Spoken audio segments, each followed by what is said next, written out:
கருணையா எங்கெங்கிருந்து எவர் எவர் கேட்பினும் அங்கங்கிருந்து அருள் அருட்பெரும் ஜோதி. எவன் எங்கெங்க இருந்து என்னென்ன கேட்கிறானோ அவனுக்கு அங்கங்க இருந்து அப்படியே கொடுத்துட்டு இருக்கிறார். கொடுக்கறாரா இல்லையா? கையை கொடுத்ததவன், காலை கொடுத்ததவன், மூச்சை கொடுத்ததவன், உங்களுக்கு வருமானத்தை கொடுத்ததவன். நான் தானே தம்பி உழைச்சேன்னா, உழைக்கும் போது கை கால் இழுத்துக்குச்சுன்னா எங்க இருந்து உழைப்பீங்க? அப்ப அந்த சுகத்தை கொடுத்தவன் அவன். எல்லாத்தையும் அவன் தான் கொடுக்கறான்றப்ப அவனுக்கு கிரெடிட்ஸ் கொடுங்க. என்ன பிரச்சனை உங்களுக்கு?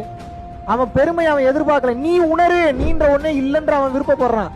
அப்படி அவனுக்கு கிரெடிட்ஸ் கொடுக்கும் போது என்ன ஆகும் அப்படின்னு வந்து கேட்டீங்கன்னா, நல்லா கவனிங்க. இறைவா இறைவா நீ தான் இதை செய்ய வைக்கிற, நீதான் இதை பேச வைக்க. இறைவனின் புகழறிந்து செயல்பட வேண்டும், இறைவனின் பொருள் அறிந்து செயல்பட வேண்டும். இறைவனின் பெருமையை நினைச்சு நினைச்சு நினைச்சு நினைச்சு நினைச்சு ஒவ்வொரு வேலையும் செய்யணும். அப்படி நீங்க செஞ்சிட்டீங்கன்னா அந்த பாவமும் உங்களை சேராது, அந்த புண்ணியமும் உங்களை சேராது. நான்ற தன்மையில பண்ணும்போது எனக்கு வேணும், எனக்கு அவசியம், திருடணும், வைக்கணும், என்னை சேஃப்டி பண்ணிக்கணும்னு சொல்லி போகுமே தவிர, இறைவன் என்று சொல்லும் போது உங்களால் தப்பு பண்ணவே முடியாது. நீங்க பண்ண மொத்த தப்பு காரணத்தினாலதான் இன்னைக்கு இவ்வளவு கஷ்டத்தை அனுபவிச்சுட்டு இருக்கீங்க. புரிஞ்சுக்கங்க. நல்ல ட்ரெஸ் போட்டிருக்கலாம், நல்ல நீங்க அழகா இருக்கலாம், நல்ல கார்ல வரலாம், நல்ல வீடு வச்சிருக்கலாம், நல்ல பிசினஸ் பண்ணலாம், நல்ல குழந்தைகள் இருக்கலாம். ஆனா எனக்கு தெரியும் நீங்க இன்னும் மனவேதனையில தான் இருக்கீங்க. ஏன் அப்படின்னா அவ்வளவு சீக்கிரம் மன நிம்மதி யாருக்கும் வந்துடாது.